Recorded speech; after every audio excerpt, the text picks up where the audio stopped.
प्यारे बच्चों सत श्री अकाल।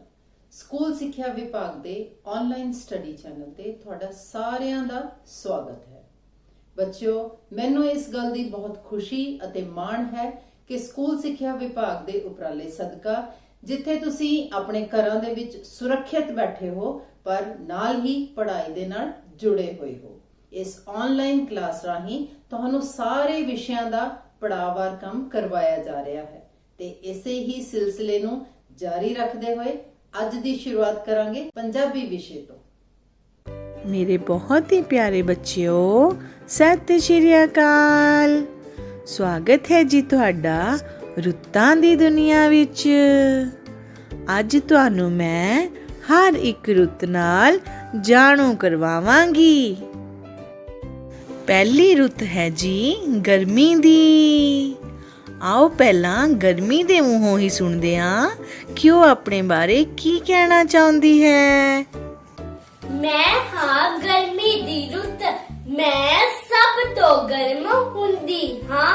मेरे आउण ते दिन वड्डे ते रातां छोटियां हो जांदियां हन ते बच्चियां दा मन ठंडियां चीजां खाण नूं करदा है अते सब सुत्ती कपड़े पाउंदे हन।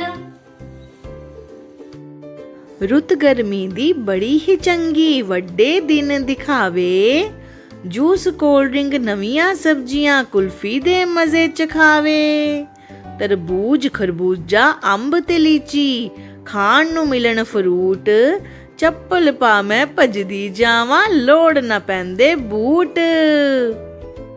गर्मी तो बाद आउंदा है जी बरसात दा मौसम।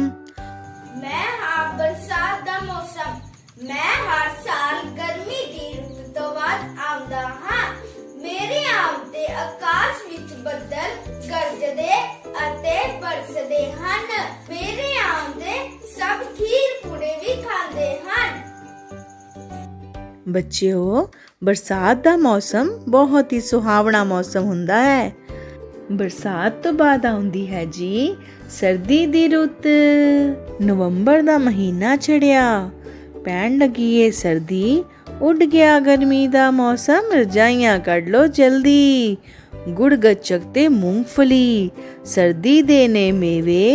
चंगी बड़ी लगदी है धुप जो सूरज सानू देवे। सर्दी दे मौसम दा मुख त्योहार केड़ा है जी?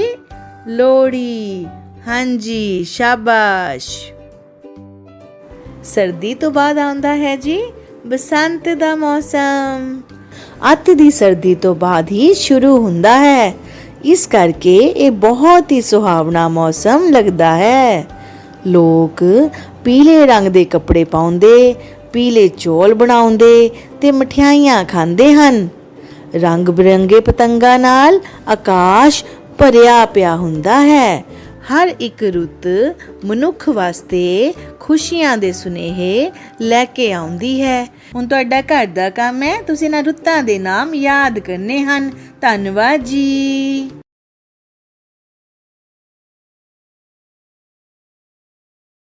आओ बच्चों हरजोत ਅਤੇ ਅਨਮੋਲ ਨਾਲ ਮਿਲ ਕੇ 1 ਤੋਂ 9 ਤੱਕ ਗਿਣਨਾ ਸਿੱਖੀਏ।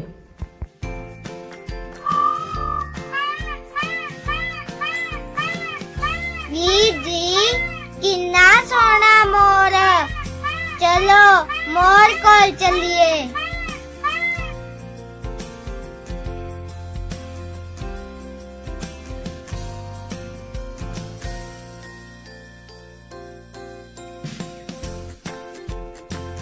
हाँ अनमोल किन्ना सोना मोर, पर यह तां एक है। वीर जी ओ देखो पंछी किन्ने सोने पंछी। एक दो दो पंछी।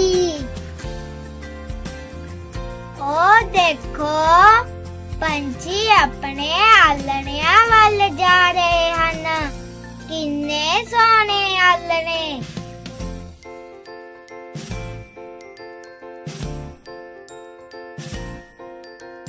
एक ਦੋ ਤਿੰਨ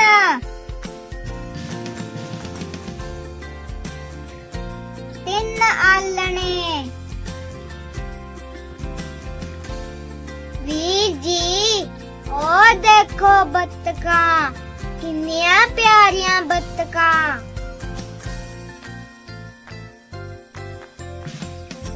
ਇੱਕ ਦੋ ਤਿੰਨ ਚਾਰ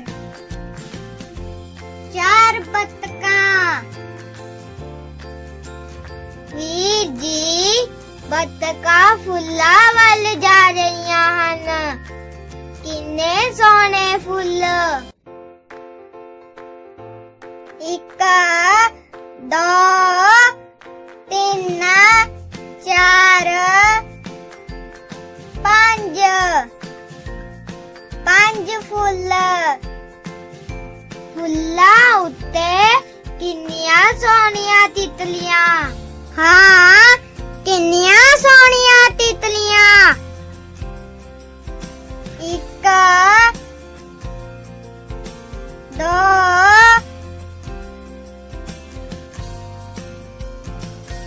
ਤਿੰਨ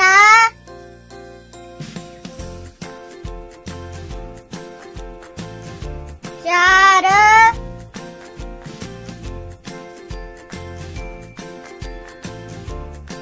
ਪੰਜ ਛੇ ਛੇ ਤਿਤਲੀਆਂ ਕਿੰਨੀਆਂ ਸਾਰੀਆਂ ਪਤੰਗਾਂ ਰੰਗ ਬਿਰੰਗੀਆਂ ਪਤੰਗਾਂ ਕਾ ਦੋ ਤਿੰਨ ਚਾਰ ਪੰਜ ਛੇ ਸੱਤ ਸੱਤ ਪਤੰਗਾਂ ਵੀਰ ਜੀ ਬੱਚੇ ਪਤੰਗਾ ਉਡਾ ਰਹੇ ਹਨ ਹਾਂ ਅਨਮੋਲ ਇੱਕ ਦੋ ਤਿੰਨ ਚਾਰ ਪੰਜ ਛੇ ਸੱਤ ਅੱਠ ਅੱਠ ਬੱਚੇ ਵੀਰ ਜੀ ਗਾਵਾਂ ਖੇਤ ਚਰ ਰਹੀਆਂ ਹਨ ਇੱਕ ਦੋ ਤਿੰਨ ਚਾਰ ਪੰਜ ਛੇ ਸੱਤ ਅੱਠ ਨੌ ਨੌ ਗਾਵਾਂ ਨੌ ਨੌ ਨੌ ਚਰ ਰਹੀਆਂ ਹੋ ਨੌ ਨੌ ਨੌ ਚਰ ਰਹੀਆਂ ਹੋ ਬੱਚਿਓ ਅੱਜ ਤੁਸੀਂ ਵੀ ਆਪਣੇ ਆਲੇ ਦੁਆਲੇ ਵਿੱਚੋਂ 1 ਤੋਂ 9 ਤੱਕ ਵੱਖ-ਵੱਖ ਵਸਤੂਆਂ ਨੂੰ ਗਿਣਨਾ ਹੈ।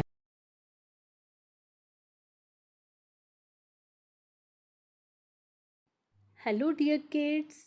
Do you like to sit in a train? Yes, ma'am. Okay, dear children, today I will show you a very beautiful train. This train is for English alphabet. Letters of English alphabet write on this train and sing a sweet song. Today we will enjoy this song. Come on, let's sing.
Children, have you enjoyed the song? Yes, ma'am. Okay, now let's once again enjoy the song. And now you also have to sing with me.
Dear children, now it's time to note down your homework.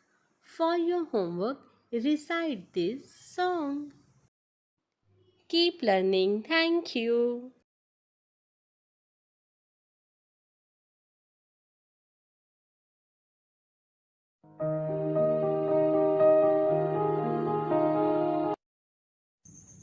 ਪਿਆਰੇ ਵਿਦਿਆਰਥੀਓ, ਸਤਿ ਸ਼੍ਰੀ ਅਕਾਲ। ਆਓ ਸਾਰੇ ਮਿਲ ਕੇ ਜ਼ਿੰਦਗੀ ਦਾ ਸਵਾਗਤ ਕਰੀਏ। ਜ਼ਿੰਦਗੀ ਲਈ ਸਭ ਤੋਂ ਵੱਧ ਕੀ ਜ਼ਰੂਰੀ ਹੈ ਬੱਚਿਓ? ਬਿਲਕੁਲ ਸਹੀ, ਚੰਗਾ ਭੋਜਨ। ਸਾਨੂੰ ਚੰਗੀ ਸਿਹਤ ਲਈ ਸਾਫ਼ ਸੁਥਰਾ, ਸ਼ੁੱਧ ਤੇ ਘਰ ਦਾ ਬਣਿਆ ਭੋਜਨ ਹੀ ਖਾਣਾ ਚਾਹੀਦਾ ਹੈ, ਜਿਵੇਂ ਰੋਟੀ, ਸਬਜ਼ੀ, ਦੁੱਧ, ਦਹੀਂ ਅਤੇ ਫਲ ਆਦਿ। ਇਹਨਾਂ ਨਾਲ ਸਾਡੀ ਸਿਹਤ ਬਣਦੀ ਹੈ। ਟੌਫੀਆਂ ਤੇ ਚਾਕਲੇਟ ਖਾਣ ਨਾਲ ਸਾਡੇ ਦੰਦ ਖਰਾਬ ਹੋ ਜਾਂਦੇ ਹਨ। ਬੱਚਿਓ, ਹੁਣ ਅਸੀਂ ਇੱਕ ਗਤੀਵਿਧੀ ਕਰਦੇ ਹਾਂ। ਇਹ ਹੈ ਸਿਹਤ ਵਧਾਊ ਚੀਜ਼ਾਂ ਤੇ ਸਹੀ ਦਾ ਨਿਸ਼ਾਨ ਲਗਾਓ। ਹਾਂਜੀ ਬੱਚਿਓ, ਇਹ ਤਸਵੀਰ ਕਿਸ ਦੀ ਹੈ? ਲੱਸੀ ਦੀ। ਇਹ ਸਾਡੀ ਸਿਹਤ ਬਣਾਉਂਦੀ ਹੈ, ਇਸ ਲਈ ਅਸੀਂ ਸਹੀ ਦਾ ਨਿਸ਼ਾਨ ਲਗਾਵਾਂਗੇ। ਇਹ ਤਸਵੀਰ ਬੱਚਿਓ ਰੋਟੀ ਅਤੇ ਸਬਜ਼ੀ, ਇਸ ਨਾਲ ਵੀ ਅਸੀਂ ਤੰਦਰੁਸਤ ਹੁੰਦੇ ਹਾਂ, ਇਸ ਅੱਗੇ ਵੀ ਅਸੀਂ ਸਹੀ ਦਾ ਨਿਸ਼ਾਨ ਲਗਾਵਾਂਗੇ। ਇਹ ਬੱਚਿਓ ਟੌਫੀ, ਇਹ ਤਾਂ ਸਾਡੇ ਦੰਦ ਖਰਾਬ ਕਰਦੀ ਹੈ, ਇਸ ਅੱਗੇ ਅਸੀਂ ਸਹੀ ਨਹੀਂ ਲਗਾਵਾਂਗੇ। ਇਹ ਬੱਚਿਓ ਚਾਕਲੇਟ, ਇਹਨਾਂ ਨਾਲ ਵੀ ਸਾਡੇ ਦੰਦ ਖਰਾਬ ਹੋ ਜਾਂਦੇ ਹਨ। ਇਹ ਬੱਚਿਓ ਸਮੋਸਾ, ਇਹ ਵੀ ਸਾਨੂੰ ਨਹੀਂ ਖਾਣਾ ਚਾਹੀਦਾ, ਬਾਹਰ ਦਾ ਤਲਿਆ ਹੋਇਆ ਭੋਜਨ। ਇਹ ਤਸਵੀਰ ਕਿਸ ਦੀ ਹੈ ਬੱਚਿਓ? ਆਈਸਕ੍ਰੀਮ, ਇਹ ਵੀ ਸਾਡੀ ਸਿਹਤ ਨਹੀਂ ਬਣਾਉਂਦੀ। ਇਹ ਤਸਵੀਰ ਬੱਚਿਓ ਫਲ, ਵੈਰੀ ਗੁੱਡ, ਇਹ ਸਾਡੀ ਸਿਹਤ ਬਣਾਉਂਦੇ ਹਨ, ਅਸੀਂ ਤੰਦਰੁਸਤ ਹੁੰਦੇ ਹਾਂ ਇਸ ਨੂੰ ਖਾ ਕੇ, ਇਸ ਲਈ ਅਸੀਂ ਸਹੀ ਦਾ ਨਿਸ਼ਾਨ ਲਗਾਵਾਂਗੇ। ਇਹ ਤਸਵੀਰ ਕਿਸ ਦੀ ਹੈ ਜੀ? ਬਰਫੀ, ਮਿਠਾਈ, ਇਸ ਨਾਲ ਵੀ ਸਾਡੀ ਸਿਹਤ ਨਹੀਂ ਬਣਦੀ। ਤੁਸੀਂ ਮੇਰੇ ਇਹਨਾਂ ਪ੍ਰਸ਼ਨਾਂ ਦੇ ਉੱਤਰ ਦਿਓ। ਪਹਿਲਾ ਪ੍ਰਸ਼ਨ ਹੈ, ਸਾਨੂੰ ਸਿਹਤਮੰਦ ਰਹਿਣ ਲਈ ਕੀ ਖਾਣਾ ਚਾਹੀਦਾ ਹੈ? ਫਲ, ਸਬਜ਼ੀਆਂ, ਰੋਟੀ ਜਾਂ ਚਾਵਲ, ਇਹ ਸਾਰਾ ਕੁਝ। ਬਿਲਕੁਲ ਠੀਕ, ਇਹ ਸਾਰਾ ਕੁਝ। ਦੂਸਰਾ ਪ੍ਰਸ਼ਨ ਹੈ, ਰਾਮਨ ਦੇ ਦੰਦ ਖਰਾਬ ਹੋ ਰਹੇ ਹਨ, ਉਸ ਨੂੰ ਕੀ ਨਹੀਂ ਖਾਣਾ ਚਾਹੀਦਾ? ਕੀ ਨਹੀਂ ਖਾਣਾ ਚਾਹੀਦਾ ਬੱਚਿਓ? ਫਲ, ਬਦਾਮ, ਚਾਕਲੇਟ ਅਤੇ ਟੌਫੀ, ਰੋਟੀ ਜਾਂ ਸਬਜ਼ੀ। ਬਿਲਕੁਲ ਸਹੀ, ਚਾਕਲੇਟ ਅਤੇ ਟੌਫੀ।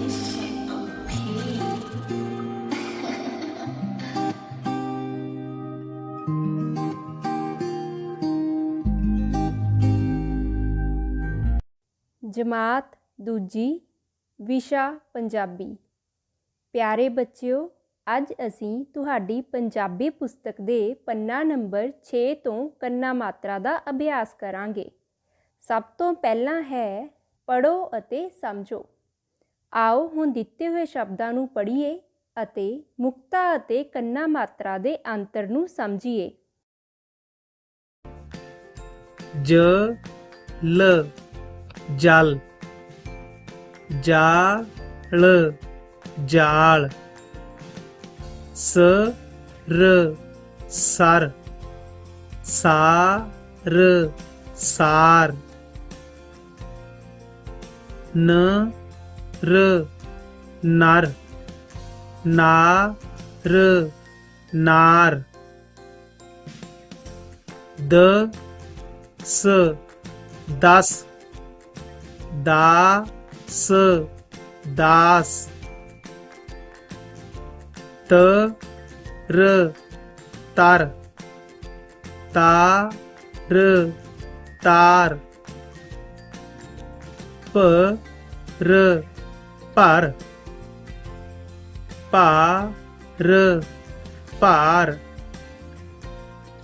ਫ ਰ ਕ ਫਰਕ, ਫਰਾਕ ਫਰਾਕ। ਆਓ ਹੁਣ ਪ੍ਰਸ਼ਨ 2 ਕਰਦੇ ਹਾਂ। ਕੰਨਾ ਮਾਤਰਾ ਦੀ ਵਰਤੋਂ ਕਰਦੇ ਹੋਏ ਹੇਠ ਲਿਖੇ ਅੱਖਰਾਂ ਨਾਲ ਕੋਈ 8 ਸ਼ਬਦ ਬਣਾਓ। ਸਾਨੂੰ ਕੁਝ ਅੱਖਰ ਦਿੱਤੇ ਗਏ ਹਨ। ਅਸੀਂ ਇਹਨਾਂ ਅੱਖਰਾਂ ਨਾਲ ਕੰਨਾ ਮਾਤਰਾ ਲਗਾ ਕੇ ਵੱਖ-ਵੱਖ ਸ਼ਬਦ ਬਣਾਉਣੇ ਹਨ। ਜਿਵੇਂ ਕਿ ਉਦਾਹਰਣ ਵਿੱਚ ਦੱਸਿਆ ਗਿਆ ਹੈ, ਸਾਲ, ਕਮਾਲ। ਆਓ ਹੁਣ ਅਸੀਂ ਵੀ ਦਿੱਤੇ ਹੋਏ ਅੱਖਰਾਂ ਦੇ ਨਾਲ ਕੰਨਾ ਮਾਤਰਾ ਲਗਾ ਕੇ ਸ਼ਬਦ ਬਣਾਉਂਦੇ ਹਾਂ। ਹਾਰ ਹਾਰ, ਦਾਸ ਦਾਸ, ਭਰਾ ਭਰਾ, ਸਾਗ ਸਾਗ, ਪਾਲਕ ਪਾਲਕ, ਗਾਜਰ ਗਾਜਰ, ਗਮਲਾ ਗਮਲਾ, ਕਮਰਾ ਕਮਰਾ। ਪਿਆਰੇ ਬੱਚਿਓ, ਹੁਣ ਤੁਹਾਡਾ ਘਰ ਦਾ ਕੰਮ ਹੈ। ਤੁਸੀਂ ਅੱਜ ਕੀਤੇ ਪ੍ਰਸ਼ਨ 1 ਅਤੇ 2 ਦਾ ਅਭਿਆਸ ਕਰਨਾ ਹੈ ਅਤੇ ਨਾਲ ਹੀ ਪ੍ਰਸ਼ਨ 3 ਕੰਨਾ ਮਾਤਰਾ ਵਾਲੇ ਸ਼ਬਦਾਂ ਦੀ ਬੋਲ ਲਿਖਤ ਆਪਣੇ ਮਾਤਾ-ਪਿਤਾ ਜਾਂ ਭੈਣ-ਭਰਾ ਦੀ ਮਦਦ ਨਾਲ ਕਰਨਾ ਹੈ ਅਤੇ ਦਿੱਤੇ ਹੋਏ ਸ਼ਬਦਾਂ ਨੂੰ ਪੜ੍ਹਨ ਦਾ ਅਭਿਆਸ ਵੀ ਕਰਨਾ ਹੈ। ਸਤਿ ਸ਼੍ਰੀ ਅਕਾਲ ਬੱਚਿਓ। ਜਮਾਤ ਦੂਸਰੀ 21 ਤੋਂ 50 ਤੱਕ ਸੰਖਿਆਵਾਂ।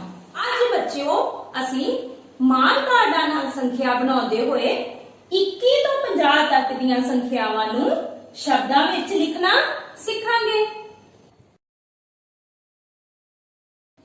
21 21, 21 21,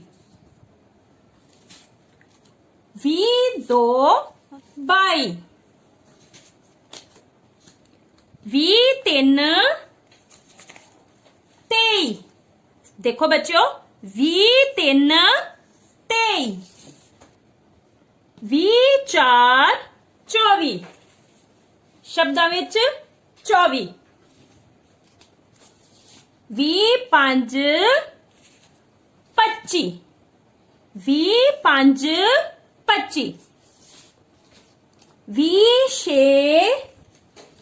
26 20 6 26 20 7 27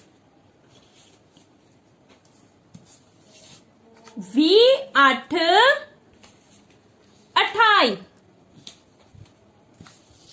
20 9 29 29 20 9 29 ਤੋਂ ਬਾਅਦ ਬੱਚਿਓ ਸਾਡੇ ਕੋਲ 30 ਇਸ ਤੋਂ ਬਾਅਦ 30 1 31 30 1 31 30 2 32 30 3 33 30 4 34 30 5 35 30 6 36 30 7 37 30 8 38 30 9 ਬੱਚਿਓ 30 9 ਨੂੰ ਅਸੀਂ ਕੀ ਬੋਲਦੇ ਆ 39 40 ਹੁਣ ਬੱਚਿਓ ਸਾਡੇ ਕੋਲ 40 1 41 ਦੇਖੋ ਬੱਚਿਓ 40 1 41 40 2 42 40 2 42 40 3 43 40 4 44 5 45 40 6 46 40 7 47 40 8 48 ਬੱਚਿਓ ਤੁਸੀਂ ਕੰਮ ਨੂੰ ਬੜੇ ਧਿਆਨ ਨਾਲ ਦੇਖਦੇ ਜਾਣਾ ਹੈ 40 9 49 ਤੇ ਇਸ ਤੋਂ ਬਾਅਦ ਬੱਚਿਓ ਸਾਡੇ ਕੋਲ ਕੀ ਹੁੰਦਾ ਹੈ 50 ਬੱਚਿਓ ਹੁਣ ਘਰ ਤੁਸੀਂ ਵੀ 21 ਤੋਂ 50 ਤੱਕ ਸੰਖਿਆਵਾਂ ਨੂੰ ਸ਼ਬਦਾਂ ਵਿੱਚ ਲਿਖਣਾ ਹੈ ਤੇ ਇਸ ਦਾ ਬਾਰ-ਬਾਰ ਅਭਿਆਸ ਕਰਨਾ ਹੈ Hello kids, let's learn English. Today we are going to rearrange the given letters in a proper sequence. Let's read the letters. We have letter H, K, G, J, I and F, and we have to rearrange these letters in a proper sequence. Kids, think about it. Which letter will come first? In this set of letters, which letter will come first? Let's recall, starting from letter A. A, B, C, D, E, F. We have F. So F will come first in this set. And F, then G. We have G. H. H will be the next one. I. J. And K. We have arranged the letters in a proper sequence. F, G, H, I, J, and K. This is the proper sequence of the set. Children, I have one more set for you, and this is for your homework. And the letters are, let's read the letters. P, T, R, Q, O, and S.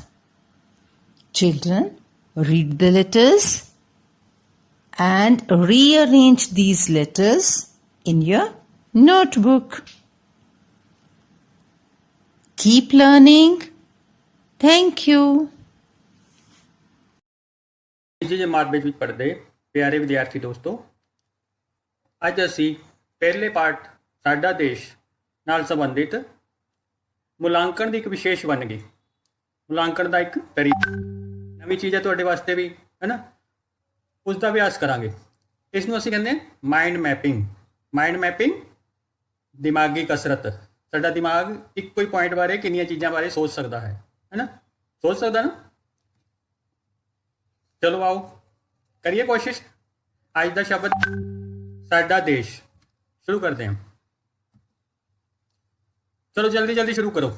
ਸੋਚੋ ਸਾਡੇ ਦੇਸ਼ ਬਾਰੇ ਕੀ ਕੀ ਹੋ ਸਕਦਾ ਹੈ, ਸਾਡੇ ਦੇਸ਼ ਦੇ ਵਿੱਚ ਕਿਹੜੀਆਂ ਕਿਹੜੀਆਂ ਚੀਜ਼ਾਂ ਹਨ, ਕੀ ਹੋ ਸਕਦਾ। ਪੜ੍ਹੀ ਹੈ ਕਵਿਤਾ ਦੇ ਵਿੱਚ ਬਹੁਤ ਸਾਰੀਆਂ ਗੱਲਾਂ ਦੱਸੀਆਂ ਗਈਆਂ ਹਨ। ਸੋਚੋ ਜਲਦੀ ਜਲਦੀ।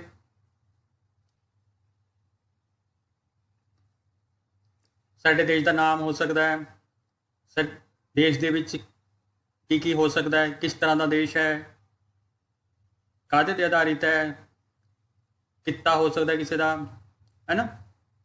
ਸੋਚੋ ਸੋਚੋ ਸੋਚੋ, ਦਿਮਾਗ ਦੇ ਘੋੜੇ ਦੌੜਾਓ ਫਟਾਫਟ। ਕਵਿਤਾ ਅਸੀਂ ਪੜ੍ਹੀ ਹੈ।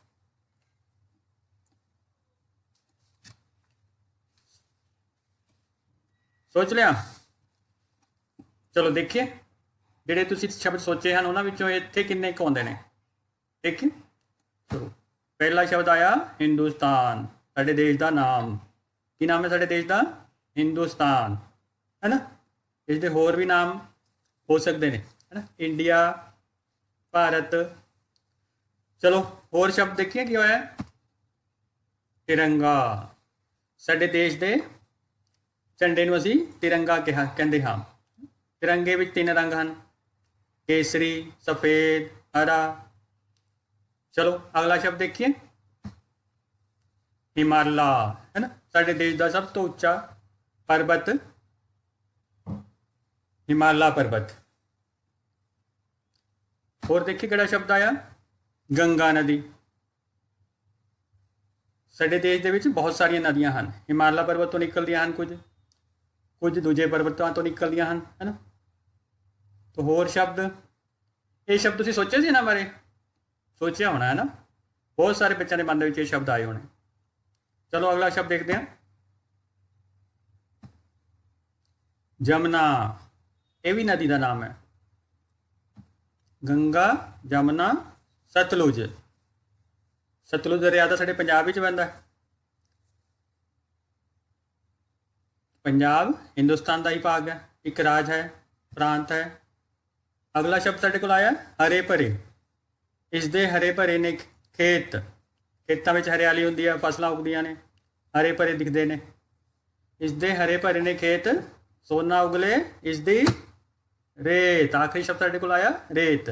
ਸੋ ਤੁਸੀਂ ਵੀ ਬਹੁਤ ਸਾਰੇ ਇਹਦੇ ਚੋਂ ਸ਼ਬਦ ਸਹੀ ਚੁਣੇ ਹੋਣੇ। ਸੋ ਹੋ ਸਕਦਾ ਇਹ ਸ਼ਬਦ ਤੁਹਾਡੇ ਦਿਮਾਗ ਵਿੱਚ ਨਾ ਆਏ ਹੋਣ, ਇਹਨਾਂ ਵਿੱਚੋਂ 2-4 ਆਏ ਹੋਣ, 5 ਆਏ ਹੋਣ, ਕਿਸੇ ਦੇ 7 ਆਏ ਹੋਣ, ਤੇ ਇਸ ਤੋਂ ਇਲਾਵਾ ਵੀ ਹੋਰ ਬਹੁਤ ਸਾਰੇ ਸ਼ਬਦ ਆਏ ਹੋਣਗੇ ਜੋ ਮੈਂ ਨਹੀਂ ਦੱਸ ਪਾਇਆ, ਹੈ ਨਾ। ਸੋ ਇਸ ਦਾ ਅਭਿਆਸ ਕਰੋ। ਬਹੁਤ ਬਹੁਤ ਧੰਨਵਾਦ। ਆਓ ਬੱਚਿਓ, ਅੱਜ ਆਪਾਂ ਕਰੰਸੀ ਨੋਟਾਂ ਨਾਲ, ਮਾਨ ਕਾਰਡ ਅਤੇ ਗਿਣਤਾਰੇ ਨਾਲ 100 ਤੱਕ ਗਿਣਤੀ ਕਰੀਏ। ਅੱਛਾ ਬੱਚਿਓ, ਇਹ ਦੱਸੋ ਇਹ ਕਿੰਨੇ ਰੁਪਏ ਦਾ ਨੋਟ ਹੈ? 1 ਰੁਪਏ ਦਾ। ਸ਼ਾਬਾਸ਼ ਬੱਚਿਓ, ਹੁਣ ਤੁਸੀਂ ਗਿਣਤਾਰੇ ਵੱਲ ਵੇਖੋ ਤੇ ਦੱਸੋ ਗਿਣਤਾਰੇ ਵਿੱਚ ਕਿੰਨੇ ਮੋਤੀ ਪਾਏ ਨੇ? 1 ਮੋਤੀ। ਸ਼ਾਬਾਸ਼। ਅੱਛਾ, ਹੁਣ ਦੱਸੋ ਇਸ ਕਾਰਡ ਤੇ ਕੀ ਲਿਖਿਆ ਹੈ? 1। ਸ਼ਾਬਾਸ਼। 2 ਰੁਪਏ 2 ਮੋਤੀ 2। 3 ਰੁਪਏ 3 ਮੋਤੀ 3।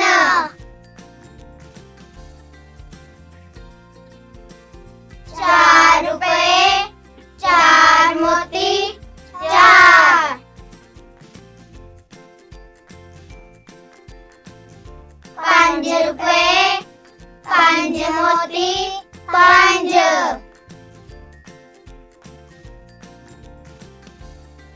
6 ਰੁਪਏ 6 ਮੋਤੀ 6।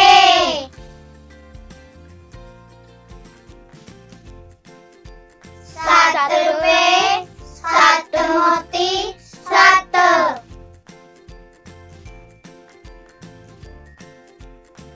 8 ਰੁਪਏ 8 ਮੋਤੀ 8।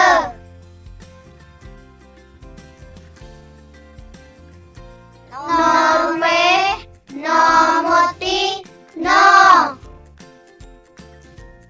ਸ਼ਾਬਾਸ਼ ਬੱਚਿਓ, ਸਾਡੇ ਗਿਣਤਾਰੇ ਦੀਆਂ ਛੜਾਂ ਵਿੱਚ ਕੇਵਲ 9 ਮੋਤੀ ਹੀ ਪੈ ਸਕਦੇ ਹਨ। ਜਿਸ ਛੜ ਵਿੱਚ ਅਸੀਂ 9 ਮੋਤੀ ਪਾਏ ਹਨ ਉਹ ਇਕਾਈ ਦੀ ਛੜ ਹੈ। ਹੁਣ ਅਸੀਂ 10 ਮੋਤੀਆਂ ਲਈ ਕੇਵਲ ਇੱਕ ਹੀ ਮੋਤੀ ਲਵਾਂਗੇ ਅਤੇ ਉਸ ਮੋਤੀ ਨੂੰ ਦੂਸਰੀ ਛੜ ਵਿੱਚ ਪਾਵਾਂਗੇ ਜੋ ਕਿ ਦਹਾਈ ਵਾਲੀ ਛੜ ਹੈ। 10 ਇਕਾਈਆਂ ਬਰਾਬਰ 1 ਦਹਾਈ। ਇਸੇ ਤਰ੍ਹਾਂ ਅਸੀਂ ਹੁਣ ਇੱਕ ਦੇ 10 ਨੋਟਾਂ ਬਦਲੇ 10 ਰੁਪਏ ਦਾ ਸਿਰਫ ਇੱਕ ਹੀ ਨੋਟ ਚੁੱਕਾਂਗੇ ਕਿਉਂਕਿ 10 ਇਕਾਈਆਂ ਬਰਾਬਰ 1 ਦਹਾਈ। 10 10 1 11 10 2 12 10 3 13 10 4 14 10 5 15 10 6 16 10 7 17 10 8 18 10 9 19 20 20 3 23 20 6 26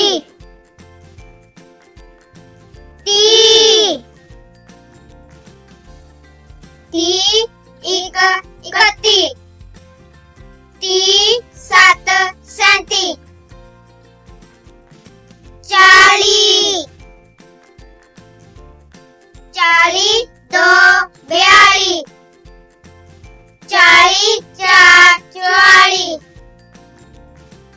50 4 54 50 5 55 50 9 59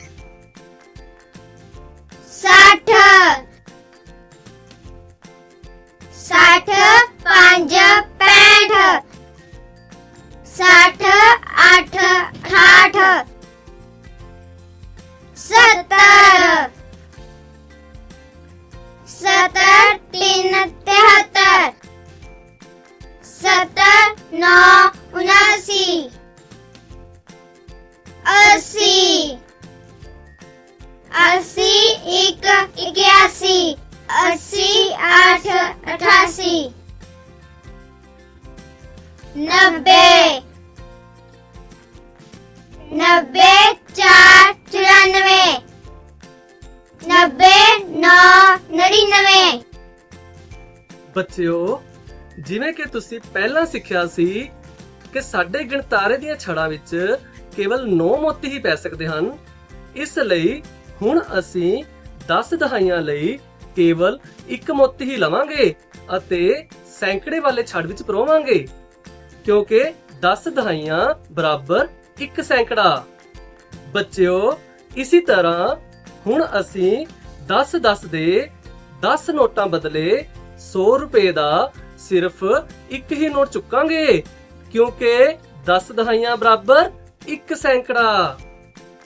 ਆਓ ਬੱਚਿਓ, 100 ਤੱਕ ਦੇ ਸਥਾਨਾਂ ਨੂੰ ਅਸੀਂ ਇਸ ਤਰ੍ਹਾਂ ਯਾਦ ਕਰੀਏ।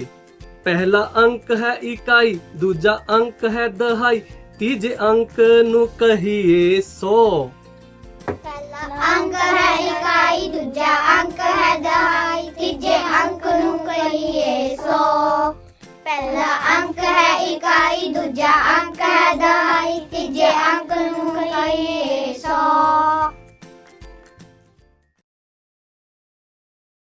Hello kids, we are doing a lesson, Me and My Family. Today we will read about Ravi's. Yes, what is it written? Do you think this word is too long? It's hard to remember? No, it's very easy. See how? Okay, what is it? G sound, G, G-R, gr, okay, gr, A-N-D, and good, grand, gr and grand, fa, d, r. So it is father, father, grandfather. Understand? Yes, good. So today we will read about Ravi's grandfather. Okay? Ravi is saying he is my grandfather. Okay? So first sentence is he is my grandfather. Second, he is, yes, what is it? Okay, let me hide these 2 letters. Tell me what's left. 6, good, very good. T-Y-T, so it is 60. Okay, 60. Na, I-N-E-I-N, 9. Okay, 9, 69. Yes, 69. Don't say 6-9. Okay, that would be wrong. 69. Okay, good. So he is 69. Yes, years. Very good. Old. Very good. He is 69 years old.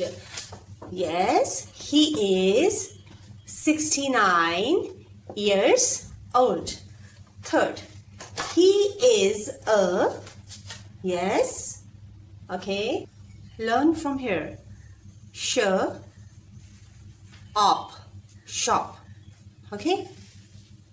Keep, keep, shopkeeper. Yes, here is Ravi's grandfather is a shopkeeper. He is Ravi's grandfather. Okay, he is a shopkeeper. See, good. Okay, read it again. He is a shopkeeper. Understand? Good. Next one. He likes. Ike. It's Ike. Okay, so it's like, and here is S. So likes. He likes to read newspaper. Learn from here.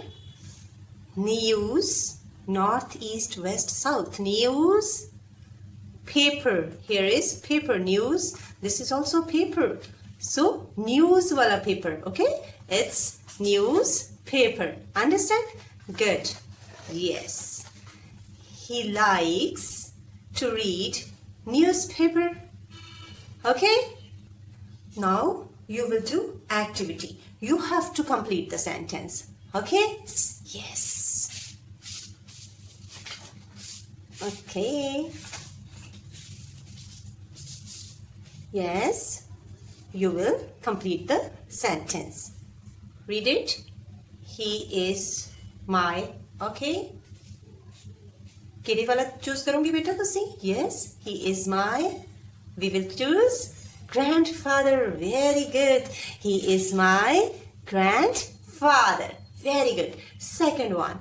He is 69. Yes, 69. Good, good, good. Check from here. Very good. 69 years old. Yes, very easy. We have done it so many times. He is 69 years old. Next is, he is a, yes, he is a, good, good, good. He is a, very good. He is a shopkeeper. Yes.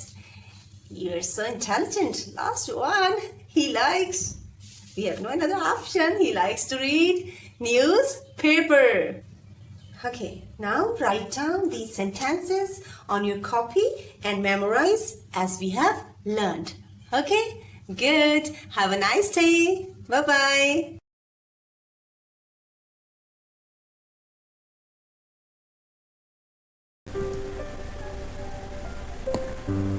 Pammi ਆਪਣੇ ਨਾਨਕੇ ਘਰ ਰਹਿੰਦੀ ਹੈ।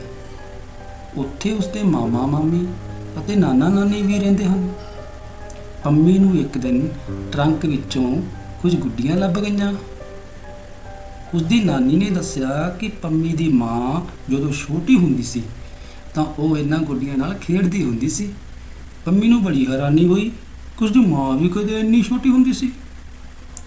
ਪੰਮੀ ਦੀ ਨਾਨੀ ਨੇ ਸਮਝਾਇਆ ਕਿ ਉਸਦੀ ਮਾਂ ਪਹਿਲਾਂ ਇਸ ਪਰਿਵਾਰ ਦੀ ਮੈਂਬਰ ਸੀ, ਜਦਕਿ ਵਿਆਹ ਪਿੱਛੋਂ ਉਹ ਪੰਮੀ ਦੇ ਦਾਦਕੇ ਪਰਿਵਾਰ ਦੀ ਮੈਂਬਰ ਬਣ ਗਈ।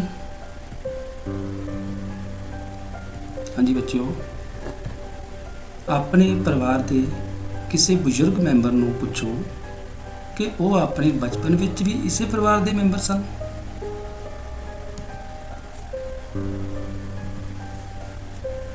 ਰਾਣੀ ਦਾ ਪਰਿਵਾਰ।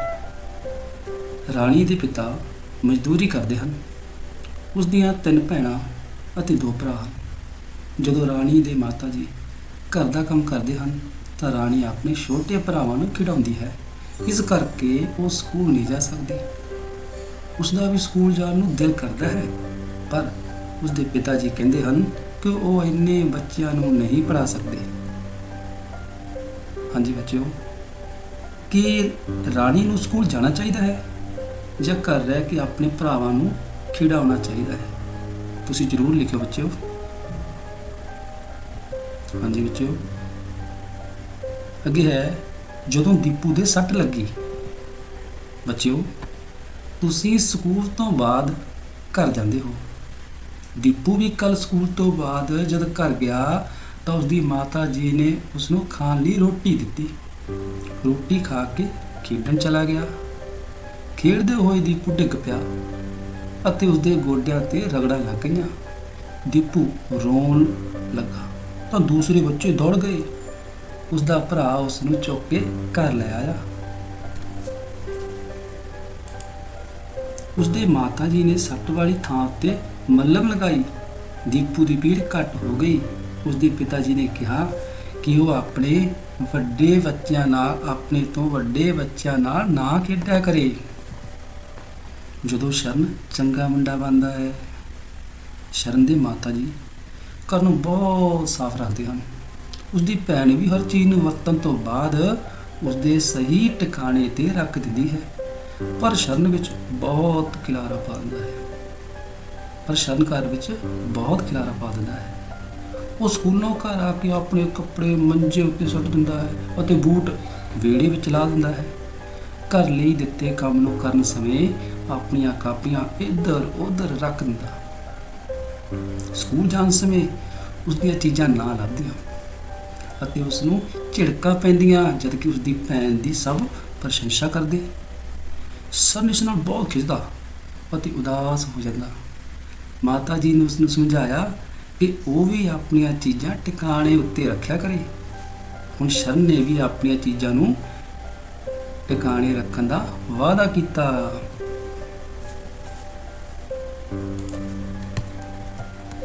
ਉਹ ਹੋਰ ਵੀ ਚੰਗੀਆਂ ਗੱਲਾਂ ਸਿੱਖ ਰਿਹਾ ਹੈ। ਸ਼ਰਨ ਨੇ ਦੇਖਿਆ ਕਿ ਜਦ ਉਸਦੇ ਪਿਤਾ ਬਾਹਰੋਂ ਆਉਂਦੇ ਹਨ ਤਾਂ ਉਹ ਉਸਦੇ ਦਾਦੀ ਜੀ ਦੇ ਪੈਰੀ ਹੱਥ ਲਾਉਂਦੇ ਹਨ। ਸ਼ਰਨ ਵੀ ਆਪਣੇ ਮਾਤਾ ਪਿਤਾ ਅਤੇ ਦਾਦੀ ਜੀ ਦੇ ਪੈਰੀ ਹੱਥ ਲਾ ਕੇ ਪ੍ਰਣਾਮ ਕਰਨ ਲੱਗ ਪਿਆ, ਜਿਸ ਕਰਕੇ ਸਾਰੇ ਉਸ ਨੂੰ ਬਹੁਤ ਪਿਆਰ ਕਰਦੇ ਹਨ। ਸ਼ਰਨ ਦੀ ਭੈਣ ਬਹੁਤ ਸੋਹਣਾ ਗਾਉਂਦੀ ਹੈ। ਉਸਦੇ ਮਾਤਾ ਜੀ ਉਸ ਨੂੰ ਹਾਰਮੋਨੀਅਮ ਵਜਾਉਣਾ ਸਿਖਾਉਂਦੇ ਹਨ। ਸਕੂਲ ਦੇ ਸਾਲਾਨਾ ਪ੍ਰੋਗਰਾਮ ਵਿੱਚ ਜਦ ਉਸਨੇ ਦੇਸ਼ ਭਗਤੀ ਦਾ ਗੀਤ ਸੁਣਾਇਆ ਤਾਂ ਬਹੁਤ ਤਾੜੀਆਂ ਵੱਜੀਆਂ। ਉਸ ਨੂੰ ਪ੍ਰਿੰਸੀਪਲ ਸਾਹਿਬ ਪਾਸੋਂ ਇਨਾਮ ਵੀ ਮਿਲਿਆ। ਪਿਆਰੇ ਬੱਚਿਓ, ਤੁਹਾਡੇ ਪਰਿਵਾਰ ਵਿੱਚ ਕੌਣ ਕਿਸ ਨਾਲ ਮਿਲਦਾ ਜੁਲਦਾ ਹੈ? ਬੱਚਿਓ, ਪਰਿਵਾਰ ਵਿੱਚ ਅਕਸਰ ਪਰਿਵਾਰਕ ਮੈਂਬਰਾਂ ਦਾ ਚਿਹਰਾ, ਕੱਦ ਜਾਂ ਨੈਣ ਨਕਸ਼ ਆਦਿ ਪਰਿਵਾਰ ਦੇ ਬਾਕੀ ਮੈਂਬਰਾਂ ਵਿੱਚੋਂ ਕਿਸੇ ਨਾ ਕਿਸੇ ਨਾਲ ਮੇਲ ਖਾਂਦੇ ਹਨ। ਬੱਚਿਓ, ਤੁਸੀਂ ਇਹ ਦੱਸਣਾ ਹੈ ਤੁਹਾਡਾ ਚਿਹਰਾ ਪਰਿਵਾਰ ਦੇ ਕਿਸ ਮੈਂਬਰ ਨਾਲ ਮਿਲਦਾ ਜੁਲਦਾ ਹੈ। ਇਹ ਹੋਇਆ ਤੁਹਾਡਾ ਕੰਮ। ਬੱਚਿਓ, ਆਪਾਂ ਨੂੰ ਪਰਿਵਾਰ ਤੋਂ ਬਹੁਤ ਚੀਜ਼ਾਂ ਮਿਲਦੀਆਂ, ਬਹੁਤ ਪਦਾਰਥ ਮਿਲਦੇ ਆ, ਜਿਵੇਂ ਰੋਟੀ, ਕੱਪੜਾ, ਕਿਤਾਬਾਂ, ਖਿਡੌਣੇ ਆਦਿ ਮਿਲਦੇ ਹਨ। ਇਹਨਾਂ ਚੀਜ਼ਾਂ ਤੋਂ ਇਲਾਵਾ ਮੋਹ ਪਿਆਰ, ਸਿੱਖਿਆ, ਕਦਰਾਂ ਕੀਮਤਾਂ ਅਤੇ ਚੰਗੀਆਂ ਆਦਤਾਂ ਵੀ ਪਰਿਵਾਰ ਵਿੱਚੋਂ ਹੀ ਮਿਲਦੀਆਂ ਹਨ।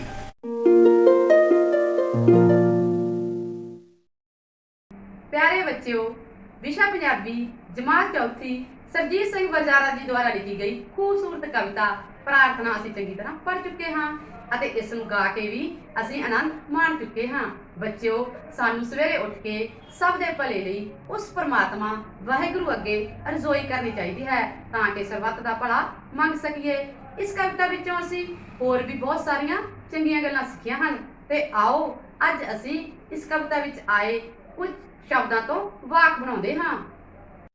ਪਹਿਲਾ ਸ਼ਬਦ ਹੈ ਦਾਨ।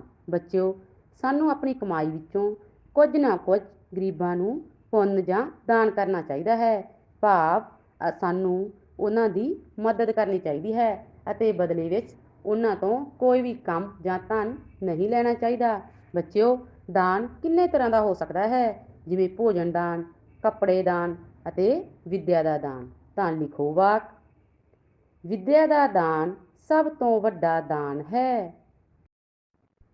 ਦੂਸਰਾ ਸ਼ਬਦ ਹੈ ਮਹਾਨ। ਬੱਚਿਓ, ਦੇਸ਼ ਦੀ ਆਜ਼ਾਦੀ ਲਈ ਜੋ ਯੋਧੇ ਆਪਣੀਆਂ ਕੀਮਤੀ ਜਾਨਾਂ ਵਾਰ ਗਏ, ਉਹ ਲੋਕ ਬਹੁਤ ਪ੍ਰਸਿੱਧ ਅਤੇ ਮਹਾਨ ਲੋਕ ਸਨ। ਦੇਸ਼ ਦੀ ਭਲਾਈ ਲਈ ਸਾਨੂੰ ਵੀ ਮਹਾਨ ਕੰਮ ਕਰਨੇ ਚਾਹੀਦੇ ਹਨ ਅਤੇ ਦੇਸ਼ ਦੀ ਤਰੱਕੀ ਲਈ ਸਾਨੂੰ ਸਾਰਿਆਂ ਨੂੰ ਵੱਧ ਤੋਂ ਵੱਧ ਯੋਗਦਾਨ ਪਾਉਣਾ ਚਾਹੀਦਾ ਹੈ। ਤਾਂ ਲਿਖੋ ਵਾਕ। ਸਾਨੂੰ ਹਮੇਸ਼ਾ ਮਹਾਨ ਕੰਮ ਕਰਨੇ ਚਾਹੀਦੇ ਹਨ। ਅਗਲਾ ਸ਼ਬਦ ਹੈ ਸੇਵਾ। ਬੱਚਿਓ, ਤੁਸੀਂ ਆਮ ਹੀ ਆਪਣੇ ਘਰਾਂ ਵਿੱਚ ਆਪਣੇ ਬਜ਼ੁਰਗਾਂ ਦੀ ਸੇਵਾ ਕਰਦੇ ਆਪਣੇ ਮੰਮੀ ਪਾਪਾ ਨੂੰ ਵੇਖਿਆ ਹੋਵੇਗਾ ਅਤੇ ਸਾਡਾ ਵੀ ਫਰਜ਼ ਬਣਦਾ ਹੈ ਕਿ ਅਸੀਂ ਆਪਣੇ ਦਾਦਾ ਦਾਦੀ ਦੀ ਸੇਵਾ ਕਰੀਏ। ਸੇਵਾ ਕਰਕੇ ਸਾਨੂੰ ਫਲ ਦੀ ਇੱਛਾ ਨਹੀਂ ਰੱਖਣੀ ਚਾਹੀਦੀ। ਤਾਂ ਬੱਚਿਓ ਲਿਖੋ ਸੇਵਾ ਦਾ ਵਾਕ। ਸਾਨੂੰ ਵੱਡਿਆਂ ਦੀ ਸੇਵਾ ਕਰਨੀ ਚਾਹੀਦੀ ਹੈ। ਅਗਲਾ ਸ਼ਬਦ ਹੈ ਕਦਰ। ਬੱਚਿਓ, ਕਵਿਤਾ ਵਿੱਚ ਅਸੀਂ ਪੜ੍ਹਿਆ ਹੈ ਕਿ ਸਾਨੂੰ ਸਮੇਂ ਦੀ ਕਦਰ ਕਰਨੀ ਚਾਹੀਦੀ ਹੈ। ਭਾਵ ਆਪਣਾ ਹਰ ਇੱਕ ਕੰਮ ਸਾਨੂੰ ਸਮੇਂ 'ਤੇ ਕਰਨਾ ਚਾਹੀਦਾ ਹੈ। ਜੇਕਰ ਅਸੀਂ ਅੱਜ ਦਾ ਕੰਮ ਕੱਲ੍ਹ 'ਤੇ ਛੱਡਾਂਗੇ ਤਾਂ ਸਾਡਾ ਬਹੁਤ ਸਾਰਾ ਕੰਮ ਇਕੱਠਾ ਹੋ ਜਾਵੇਗਾ ਅਤੇ ਫਿਰ ਅਸੀਂ ਉਸ ਕੰਮ ਨੂੰ ਨਹੀਂ ਕਰ ਸਕਾਂਗੇ। ਇਸ ਲਈ ਬੱਚਿਓ, ਸਾਨੂੰ ਸਮੇਂ ਦੀ ਕਦਰ ਕਰਨੀ ਚਾਹੀਦੀ ਹੈ। ਤਾਂ ਲਿਖੋ ਵਾਕ। ਸਮੇਂ ਦੀ ਕਦਰ ਕਰੋ। ਸਾਡਾ ਅਖੀਰਲਾ ਸ਼ਬਦ ਹੈ ਅੰਨ। ਬੱਚਿਓ, ਜੋ ਅਸੀਂ ਹਰ ਰੋਜ਼ ਭੋਜਨ ਖਾਂਦੇ ਹਾਂ ਉਸ ਨੂੰ ਅੰਨ ਕਿਹਾ ਜਾਂਦਾ ਹੈ। ਕਿਸਾਨ ਖੇਤਾਂ ਵਿੱਚ ਜੋ ਫਸਲਾਂ ਉਗਾਉਂਦੇ ਹਨ ਅਤੇ ਅਸੀਂ ਉਸ ਦਾ ਅੰਨ ਬਣਾ ਕੇ ਖਾਂਦੇ ਹਾਂ। ਬੱਚਿਓ, ਸਾਨੂੰ ਅੰਨ ਦੀ ਬੇਕਦਰੀ ਨਹੀਂ ਕਰਨੀ ਚਾਹੀਦੀ ਅਤੇ ਗਰੀਬਾਂ ਨੂੰ ਵੱਧ ਤੋਂ ਵੱਧ ਭੋਜਨ ਦਾਨ ਕਰਨਾ ਚਾਹੀਦਾ ਹੈ। ਤਾਂ ਲਿਖੋ ਵਾਕ। ਕਿਸਾਨ ਖੇਤਾਂ ਵਿੱਚ ਅੰਨ ਉਗਾਉਂਦਾ ਹੈ। ਆਓ ਬੱਚਿਓ, ਇਹਨਾਂ ਸ਼ਬਦਾਂ ਨੂੰ ਇੱਕ ਵਾਰ ਫੇਰ ਵਾਕਾਂ ਵਿੱਚ ਵਰਤਦੇ ਹਾਂ। ਪਹਿਲਾ ਸ਼ਬਦ ਹੈ ਦਾਨ। ਵਿੱਦਿਆ ਦਾ ਦਾਨ ਸਭ ਤੋਂ ਵੱਡਾ ਦਾਨ ਹੈ। ਦੂਸਰਾ ਮਹਾਨ। ਸਾਨੂੰ ਹਮੇਸ਼ਾ ਮਹਾਨ ਕੰਮ ਕਰਨੇ ਚਾਹੀਦੇ ਹਨ। ਤੀਸਰਾ ਸ਼ਬਦ ਹੈ ਸੇਵਾ। ਸਾਨੂੰ ਵੱਡਿਆਂ ਦੀ ਸੇਵਾ ਕਰਨੀ ਚਾਹੀਦੀ ਹੈ। ਚੌਥਾ ਸ਼ਬਦ ਹੈ ਕਦਰ। ਸਮੇਂ ਦੀ ਕਦਰ ਕਰੋ। ਪੰਜਵਾਂ ਅਤੇ ਅਖੀਰਲਾ ਸ਼ਬਦ ਹੈ ਅੰਨ। ਕਿਸਾਨ ਖੇਤਾਂ ਵਿੱਚ ਅੰਨ ਉਗਾਉਂਦਾ ਹੈ। ਪਿਆਰੇ ਬੱਚਿਓ, ਹੁਣ ਸਮਾਂ ਹੋ ਗਿਆ ਹੈ ਘਰ ਦੇ ਕੰਮ ਦਾ। ਘਰ ਦੇ ਕੰਮ ਲਈ ਅਸੀਂ ਇਸ ਕਵਿਤਾ ਵਿੱਚ ਆਏ ਸ਼ਬਦਾਂ ਤੋਂ ਕੁਝ ਵਾਕ ਬਣਾਵਾਂਗੇ। ਜੋ ਵਾਕ ਅੱਜ ਤੁਹਾਨੂੰ ਮੈਂ ਕਰਵਾਏ ਹਨ, ਉਹਨਾਂ ਨੂੰ ਆਪਣੀਆਂ ਕਾਪੀਆਂ ਤੇ ਸੁੰਦਰ ਲਿਖਾਈ ਵਿੱਚ ਲਿਖਣਾ ਹੈ ਅਤੇ ਯਾਦ ਵੀ ਕਰਨਾ ਹੈ। ਸਤਿ ਸ਼੍ਰੀ ਅਕਾਲ ਪਿਆਰੇ ਬੱਚਿਓ, ਅੱਜ ਅਸੀਂ ਅਧਿਆਇ ਸੰਖਿਆਵਾਂ ਅਧੀਨ ਸੰਖਿਆਵਾਂ ਨੂੰ ਅੰਕਾਂ ਵਿੱਚ, ਸ਼ਬਦਾਂ ਵਿੱਚ ਅਤੇ ਵਿਸਤ੍ਰਿਤ ਰੂਪ ਆਦਿ ਵਿੱਚ ਲਿਖਣਾ ਸਿੱਖਾਂਗੇ। ਤਾਂ ਬੱਚਿਓ ਚਲੋ ਫਿਰ ਸ਼ੁਰੂ ਕਰਦੇ ਹਾਂ। ਪਿਆਰੇ ਬੱਚਿਓ, ਸਾਡਾ ਪਹਿਲਾ ਸਵਾਲ ਹੈ ਸ਼ਬਦਾਂ ਵਿੱਚ ਲਿਖੋ। ਦਿੱਤੀਆਂ ਗਈਆਂ ਸੰਖਿਆਵਾਂ ਅੰਕਾਂ ਵਿੱਚ ਹਨ। ਅਸੀਂ ਇਹਨਾਂ ਨੂੰ ਸ਼ਬਦਾਂ ਵਿੱਚ ਲਿਖਣਾ ਹੈ। ਬੱਚਿਓ, ਅਸੀਂ ਇਸ ਦਾ ਇਹ ਭਾਗ ਕਰਦੇ ਹਾਂ। ਸੰਖਿਆ ਹੈ 598। ਹੁਣ ਅਸੀਂ ਇਸ ਨੂੰ ਸ਼ਬਦਾਂ ਵਿੱਚ ਲਿਖਣਾ ਹੈ। ਦਿੱਤੀ ਗਈ ਸੰਖਿਆ 3 ਅੰਕੀ ਸੰਖਿਆ ਹੈ। ਬੱਚਿਓ, ਪਹਿਲਾ ਅੰਕ ਕੀ ਹੁੰਦਾ ਹੈ? ਇਕਾਈ ਦਾ, ਦੂਸਰਾ ਦਹਾਈ ਦਾ ਅਤੇ ਤੀਸਰਾ ਅੰਕ ਸੈਂਕੜੇ ਦਾ। ਬੱਚਿਓ, ਅਸੀਂ ਸੰਖਿਆ ਨੂੰ ਕਿੱਥੋਂ ਪੜ੍ਹਨਾ ਸ਼ੁਰੂ ਕਰਾਂਗੇ? ਸੈਂਕੜੇ ਭਾਵ 500 ਤੋਂ। 598। ਆਓ ਮਾਨ ਕਾਰਡ ਤੇ ਇਸ ਸੰਖਿਆ ਨੂੰ ਵੇਖਦੇ ਹਾਂ। ਬੱਚਿਓ, ਪਹਿਲਾ ਮਾਨ ਕਾਰਡ 500 ਦਾ ਹੈ, ਫਿਰ 90, 8, 98। ਬੱਚਿਓ, ਜਿਸ ਤਰ੍ਹਾਂ ਅਸੀਂ ਸੰਖਿਆ ਨੂੰ ਪੜ੍ਹਦੇ ਹਾਂ, ਉਸੇ ਤਰ੍ਹਾਂ ਅਸੀਂ ਸੰਖਿਆ ਨੂੰ ਲਿਖਦੇ ਹਾਂ। ਤਾਂ ਸ਼ਬਦਾਂ ਵਿੱਚ ਸਾਡੀ ਸੰਖਿਆ ਹੈ 598। ਸਾਡਾ ਦੂਸਰਾ ਸਵਾਲ ਹੈ ਅੰਕਾਂ ਵਿੱਚ ਲਿਖੋ। ਬੱਚਿਓ, ਸਾਨੂੰ ਜਿਹੜੀਆਂ ਸੰਖਿਆਵਾਂ ਦਿੱਤੀਆਂ ਹਨ ਉਹ ਸ਼ਬਦਾਂ ਵਿੱਚ ਦਿੱਤੀਆਂ ਹਨ। ਅਸੀਂ ਇਹਨਾਂ ਨੂੰ ਅੰਕਾਂ ਵਿੱਚ ਲਿਖਣਾ ਹੈ। ਅਸੀਂ ਇਸ ਸਵਾਲ ਦਾ ਪਹਿਲਾ ਭਾਗ ਕਰਦੇ ਹਾਂ। ਸਾਨੂੰ ਦਿੱਤਾ ਹੈ 278। ਬੱਚਿਓ, ਇਸ ਨੂੰ ਬੋਲ ਕੇ ਵੇਖੋ 200। ਤਾਂ ਬੱਚਿਓ, ਅਸੀਂ ਕਿਹੜਾ ਮਾਨ ਕਾਰਡ ਲਵਾਂਗੇ? 200 ਦਾ। ਫਿਰ ਆਪਾਂ ਕੀ ਬਣਾਉਣਾ ਹੈ? 78। ਇਸ ਲਈ ਲਿਆ 70, 8, 78 ਅਤੇ ਮਿਲਾ ਕੇ ਸਾਡੀ ਸੰਖਿਆ ਕੀ ਬਣ ਗਈ? 278। ਅੰਕਾਂ ਵਿੱਚ ਸਾਡੀ ਸੰਖਿਆ 278 ਇਸ ਤਰ੍ਹਾਂ ਲਿਖੀ ਜਾਵੇਗੀ। ਬੱਚਿਓ, ਸਾਡਾ ਅਗਲਾ ਸਵਾਲ ਹੈ ਵਿਸਤ੍ਰਿਤ ਰੂਪ ਵਿੱਚ ਲਿਖੋ। ਇਸ ਦਾ ਪਹਿਲਾ ਭਾਗ ਹੈ 298। ਬੱਚਿਓ, ਕਿਸੇ ਵੀ ਸੰਖਿਆ ਦਾ ਵਿਸਤ੍ਰਿਤ ਰੂਪ ਉਸੇ ਸੰਖਿਆ ਵਿੱਚ ਲੁਕਿਆ ਹੁੰਦਾ ਹੈ। ਵਿਸਤ੍ਰਿਤ ਰੂਪ ਦਾ ਮਤਲਬ ਅਸੀਂ ਸੰਖਿਆ ਦਾ ਵਿਸਤਾਰ ਕਰਨਾ ਹੈ। ਬੱਚਿਓ, ਜਿਵੇਂ ਅਸੀਂ ਕਿਸੇ ਸੰਖਿਆ ਨੂੰ ਪੜ੍ਹਦੇ ਹਾਂ, ਉਸੇ ਤਰ੍ਹਾਂ ਹੀ ਉਸ ਨੂੰ ਲਿਖਦੇ ਹਾਂ। ਇਸ ਲਈ ਸੰਖਿਆ ਦਾ ਵਿਸਤ੍ਰਿਤ ਰੂਪ ਹੈ 200 ਜਮਾ 90 ਜਮਾ 8, 298। ਵੇਖੋ ਬੱਚਿਓ, ਮੈਂ ਇੱਕ ਵਾਰ ਫਿਰ ਇਸ ਨੂੰ ਇਕੱਠਾ ਕਰਦੀ ਹਾਂ। ਸੰਖਿਆ ਬਣ ਗਈ 298। ਸੋ ਬੱਚਿਓ, ਸੰਖਿਆ ਦਾ ਵਿਸਤ੍ਰਿਤ ਰੂਪ 200 ਜਮਾ 90 ਜਮਾ 8। ਬੱਚਿਓ, ਸਾਡਾ ਚੌਥਾ ਸਵਾਲ ਹੈ ਹੇਠ ਲਿਖੀਆਂ ਸੰਖਿਆਵਾਂ ਨੂੰ ਗਿਣਤਾਰੇ ਉੱਪਰ ਰੰਗ ਭਰ ਕੇ ਦਰਸਾਓ। ਵੇਖੋ ਬੱਚਿਓ, ਉੱਪਰ ਸੰਖਿਆ ਦਿੱਤੀ ਗਈ ਹੈ ਅਤੇ ਹੇਠਾਂ ਉਸ ਸੰਖਿਆ ਨੂੰ ਦਰਸਾਉਣ ਲਈ ਗਿਣਤਾਰਾ ਬਣਾਇਆ ਗਿਆ ਹੈ। ਅਸੀਂ ਉਪਰੋਕਤ ਸੰਖਿਆ ਨੂੰ ਗਿਣਤਾਰੇ ਉੱਪਰ ਦਰਸਾਉਣਾ ਹੈ। ਅਸੀਂ ਇਸ ਦਾ ਪਹਿਲਾ ਭਾਗ ਕਰਦੇ ਹਾਂ। ਸੰਖਿਆ ਹੈ 803। ਜੋ ਸਭ ਤੋਂ ਪਹਿਲਾਂ ਸੰਖਿਆ ਨੂੰ ਦਰਸਾਉਣ ਲਈ ਅਸੀਂ ਗਿਣਤਾਰਾ ਬਣਾਵਾਂਗੇ। ਇਸ ਗਿਣਤਾਰੇ ਵਿੱਚ ਸੈਂਕੜੇ ਤੱਕ ਦੀਆਂ ਸੰਖਿਆਵਾਂ ਦਰਸਾਉਣ ਲਈ ਛੜਾਂ ਬਣਾਈਆਂ ਗਈਆਂ ਹਨ। ਅਸੀਂ ਸੰਖਿਆ 803 ਨੂੰ ਇਸ ਗਿਣਤਾਰੇ ਉੱਪਰ ਬਣਾਵਾਂਗੇ। ਇਕਾਈ ਦੇ ਸਥਾਨ ਤੇ 3 ਹੈ, ਮਤਲਬ ਇਕਾਈ ਵਾਲੀ ਛੜ ਵਿੱਚ ਅਸੀਂ 3 ਮੋਤੀ ਬਣਾਵਾਂਗੇ। ਵੇਖੋ ਬੱਚਿਓ, ਇਸ ਤਰ੍ਹਾਂ। ਹੁਣ ਵੇਖੋ ਬੇਟਾ, ਦਹਾਈ ਵਾਲੇ ਸਥਾਨ ਤੇ 0 ਹੈ, ਮਤਲਬ ਦਹਾਈ ਵਾਲੀ ਛੜ ਵਿੱਚ ਅਸੀਂ ਕੋਈ ਵੀ ਮੋਤੀ ਨਹੀਂ ਬਣਾਵਾਂਗੇ। ਸੈਂਕੜੇ ਵਾਲੇ ਸਥਾਨ ਤੇ ਸਾਡੇ ਕੋਲ 8 ਹੈ। ਇਸ ਦਾ ਮਤਲਬ ਸੈਂਕੜੇ ਵਾਲੀ ਛੜ ਵਿੱਚ ਅਸੀਂ 8 ਮੋਤੀ ਬਣਾਵਾਂਗੇ। 1, 2, 3, 4, 5, 6, 7 ਅਤੇ 8। ਵੇਖੋ ਬੱਚਿਓ, ਅਸੀਂ ਸੈਂਕੜੇ ਵਾਲੀ ਛੜ ਤੇ 8 ਮੋਤੀ ਬਣਾ ਲਏ ਹਨ ਅਤੇ ਆਪਣੀ ਸੰਖਿਆ ਨੂੰ ਗਿਣਤਾਰੇ ਉੱਪਰ ਦਰਸਾਇਆ ਹੈ। ਬੱਚਿਓ, ਸਾਡਾ ਪੰਜਵਾਂ ਸਵਾਲ ਹੈ ਹੇਠ ਲਿਖੇ ਅੰਕਾਂ ਨੂੰ ਵਰਤਦੇ ਹੋਏ ਬਣਨ ਵਾਲੀਆਂ ਸਾਰੀਆਂ ਸੰਖਿਆਵਾਂ ਲਿਖੋ। ਅਸੀਂ ਇਸ ਦਾ ਪਹਿਲਾ ਭਾਗ ਕਰਦੇ ਹਾਂ। ਪਹਿਲੇ ਭਾਗ ਵਿੱਚ ਅੰਕ ਦਿੱਤੇ ਗਏ ਹਨ 2, 5 ਅਤੇ 4। ਬੱਚਿਓ, ਅਸੀਂ ਇਹਨਾਂ ਅੰਕਾਂ ਦੇ ਸਥਾਨ ਬਦਲ ਕੇ ਵੱਖ-ਵੱਖ ਸੰਖਿਆਵਾਂ ਬਣਾ ਸਕਦੇ ਹਾਂ। ਵੇਖੋ ਬੱਚਿਓ, ਇਹ ਸਾਡੀ ਪਹਿਲੀ ਸੰਖਿਆ ਬਣ ਗਈ 254। ਹੁਣ ਇਹਨਾਂ ਅੰਕਾਂ ਦੇ ਸਥਾਨ ਵਿੱਚ ਅਦਲਾ ਬਦਲੀ ਕਰਦੇ ਹਾਂ। ਹੁਣ ਮੈਂ ਇਸ ਵਿੱਚੋਂ 4 ਦਾ ਸਥਾਨ ਬਦਲਦੀ ਹਾਂ। ਇਹ ਸਭ ਤੋਂ ਪਿੱਛੇ ਸੀ। ਮੈਂ ਹੁਣ ਇਸ ਨੂੰ ਦਹਾਈ ਦੇ ਸਥਾਨ ਤੇ ਰੱਖਦੀ ਹਾਂ। ਤਾਂ ਬੱਚਿਓ, ਹੁਣ ਇਹ ਬਣ ਗਿਆ 245। ਬੱਚਿਓ, ਹੁਣ ਮੈਂ 4 ਨੂੰ ਸੈਂਕੜੇ ਦੇ ਸਥਾਨ ਤੇ ਰੱਖਿਆ। ਇਹ ਕੀ ਬਣ ਗਿਆ? 425। ਬੱਚਿਓ ਹੁਣ ਮੈਂ 5 ਨੂੰ ਦਹਾਈ ਵਾਲੇ ਸਥਾਨ ਤੇ ਰੱਖਦੀ ਹਾਂ ਤਾਂ ਬੱਚਿਓ ਇਹ ਸੰਖਿਆ ਬਣ ਗਈ 452। ਬੱਚਿਓ ਹੁਣ 5 ਨੂੰ ਸੈਂਕੜੇ ਦੇ ਸਥਾਨ ਤੇ ਰੱਖਿਆ ਤਾਂ ਇਹ ਸੰਖਿਆ ਬਣ ਗਈ 542।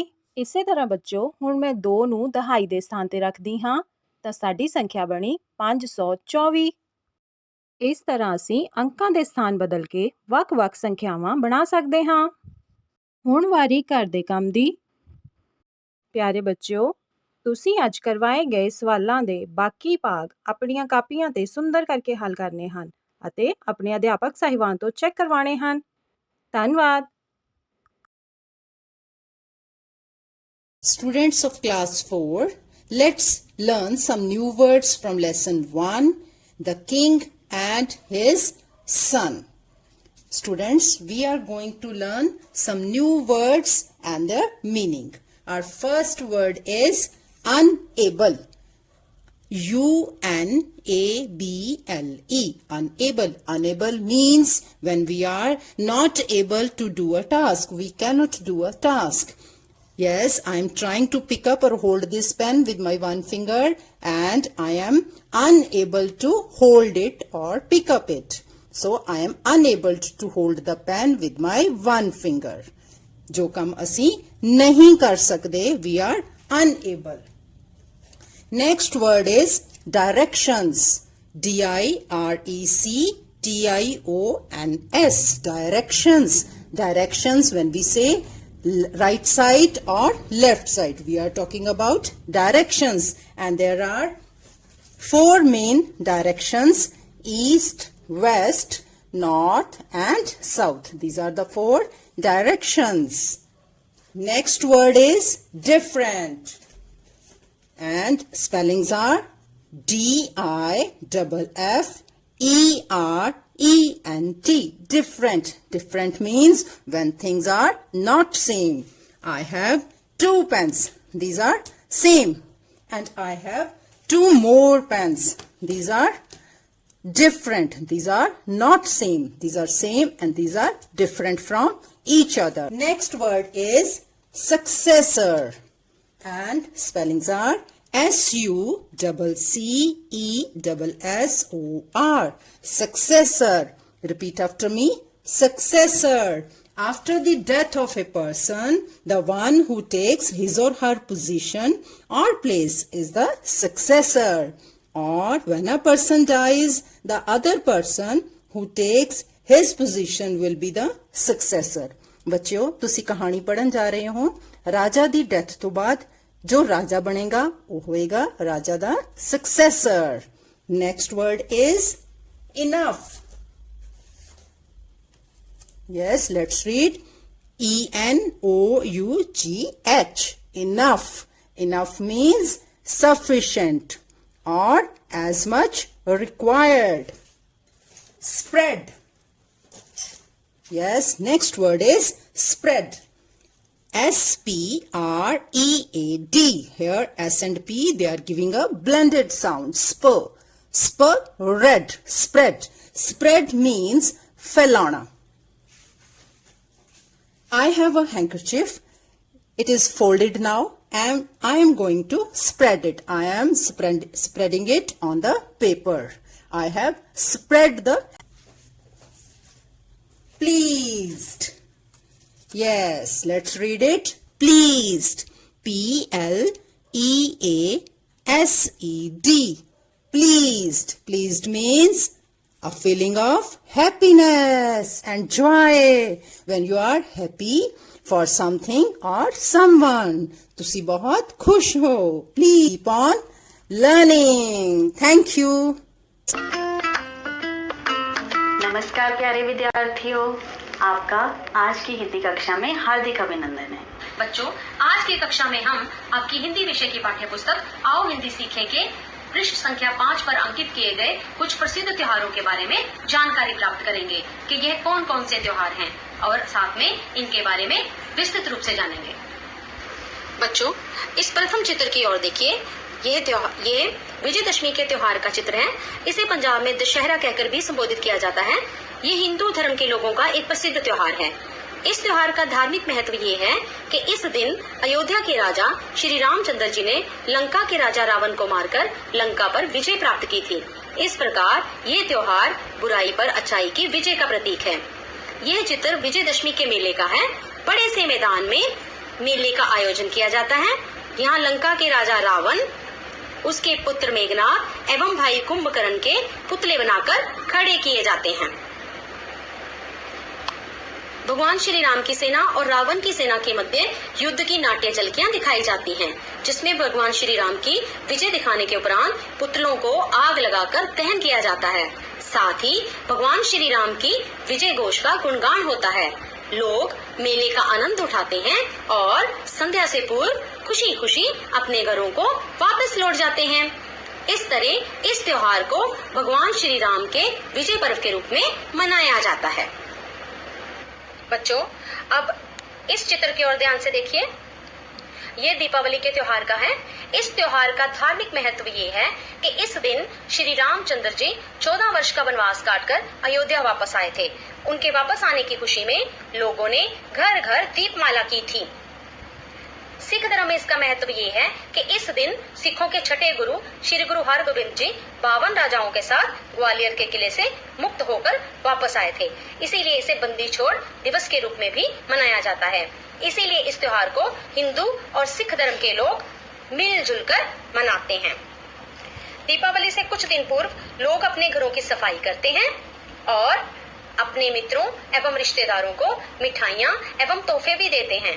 रात को घरों में दीपमाला की जाती है, मोमबत्तियां जलाई जाती हैं, आतिशबाजी की जाती है और पटाखे जलाए जाते हैं।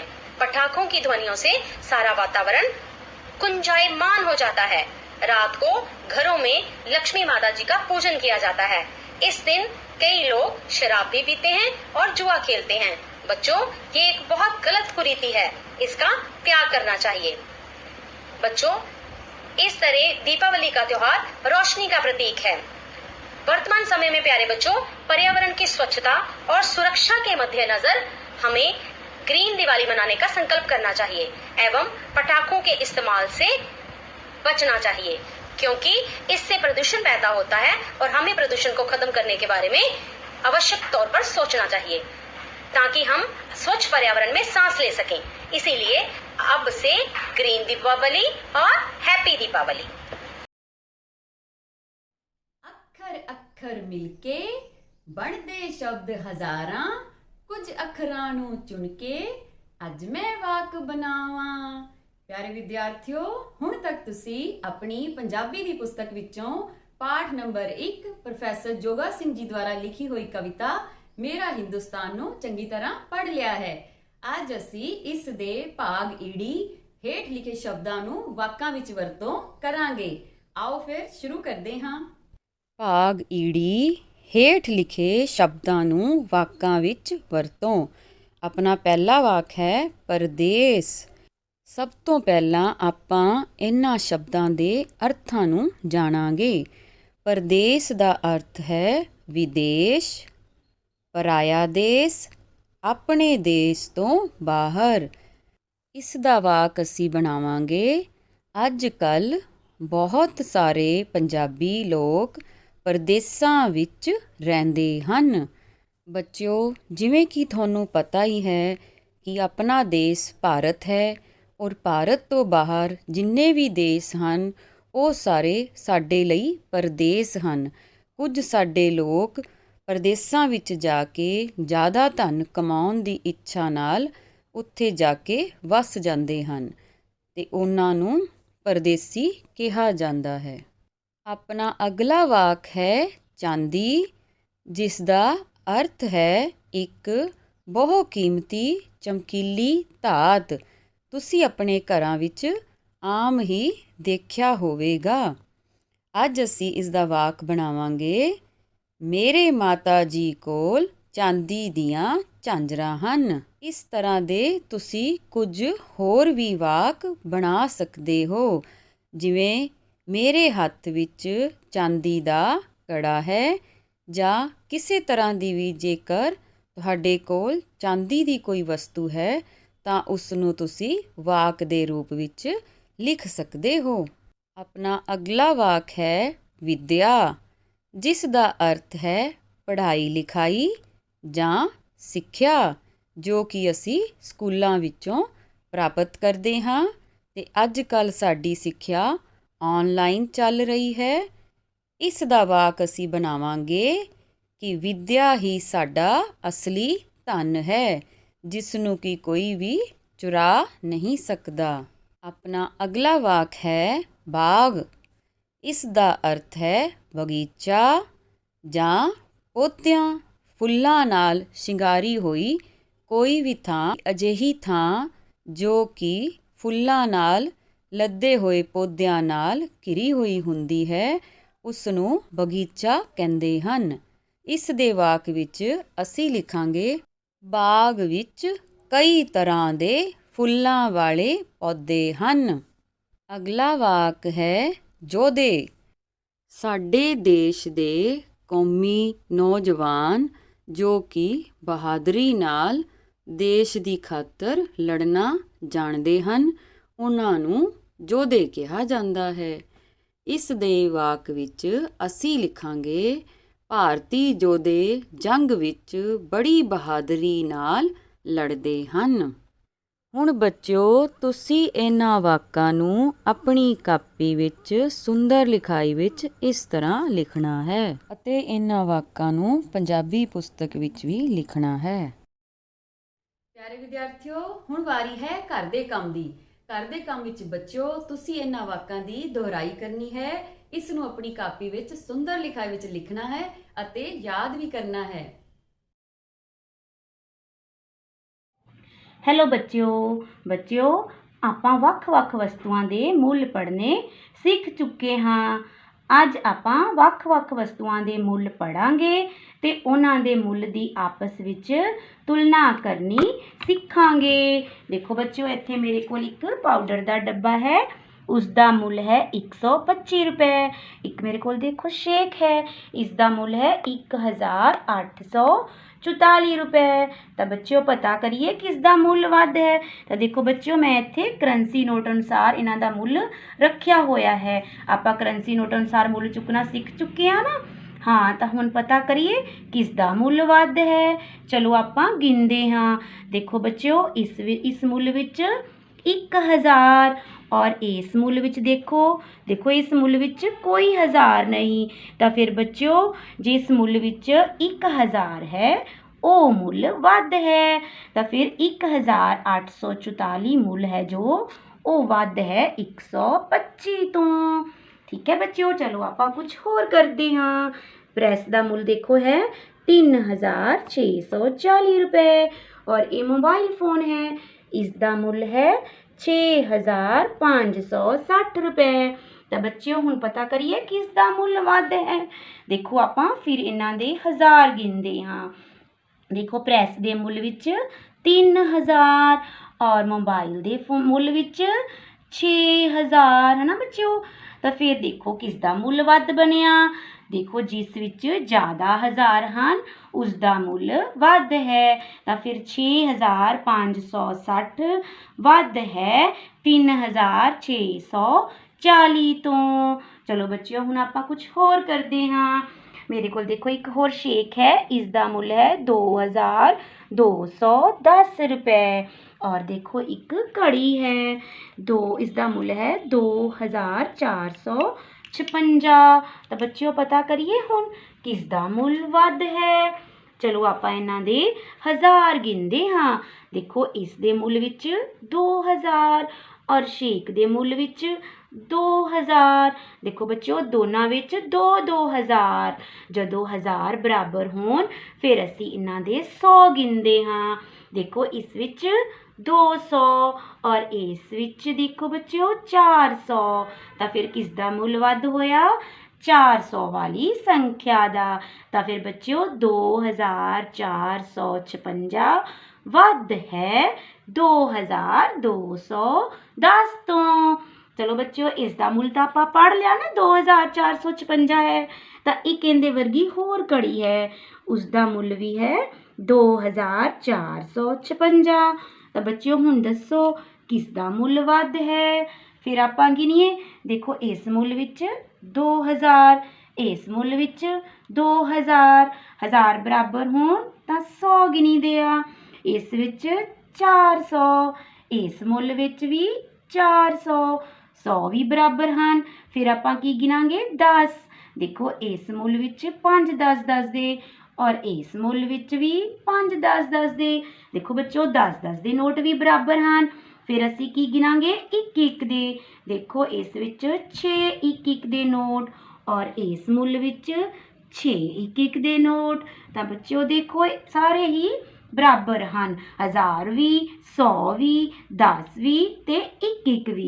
ਜਦੋਂ ਇਹ ਸਾਰੇ ਅੰਕ ਬਰਾਬਰ ਹਨ, ਸਾਰੇ ਬਰਾਬਰ ਹਨ, ਤਾਂ ਇਹਨਾਂ ਦਾ ਮੁੱਲ ਆਪਸ ਵਿੱਚ ਬਰਾਬਰ ਹੈ, ਕੋਈ ਵੀ ਵੱਡਾ ਜਾਂ ਛੋਟਾ ਨਹੀਂ ਹੈ, ਦੋਨੋਂ ਮੁੱਲ ਆਪਸ ਵਿੱਚ ਬਰਾਬਰ ਹਨ। ਇਸੇ ਪ੍ਰਕਾਰ ਬੱਚਿਓ ਤੁਸੀਂ ਵੀ ਘਰੇ ਵੱਖ-ਵੱਖ ਵਸਤੂਆਂ ਦੇ ਮੁੱਲ ਪੜ੍ਹਨੇ ਹਨ ਤੇ ਇਸ ਪ੍ਰਕਾਰ ਦੇ ਨਕਲੀ ਨੋਟ ਬਣਾ ਲੈਣੇ ਨੇ ਤੇ ਉਹਨਾਂ ਦੇ ਮੁੱਲ ਦੀ ਆਪਸ ਵਿੱਚ ਇਸੇ ਪ੍ਰਕਾਰ ਤੁਲਨਾ ਕਰਨੀ ਹੈ। ਠੀਕ ਹੈ ਬੱਚਿਓ, ਤਦ ਤੱਕ ਲਈ bye. Hello kids, let's start the journey of learning. Let's learn English. Today my topic is from class 5. Today we are going to read first paragraph of lesson number 1, The Elves and the Shoemaker. In this picture, two elves are there, shoemaker and his wife. Today we are going to read first paragraph of The Elves and the Shoemaker. Let's start. There are some new words in first paragraph. First, rich, disappointed, asleep, and nothing. Let's learn about these words one by one by pictures. Here, poor. Okay. And this, disappointed. Disappointed means so sad. Clear? Next word, asleep. Asleep means state of sleep. Clear? And the fourth word is nothing. Nothing represents the man with empty pocket. Okay?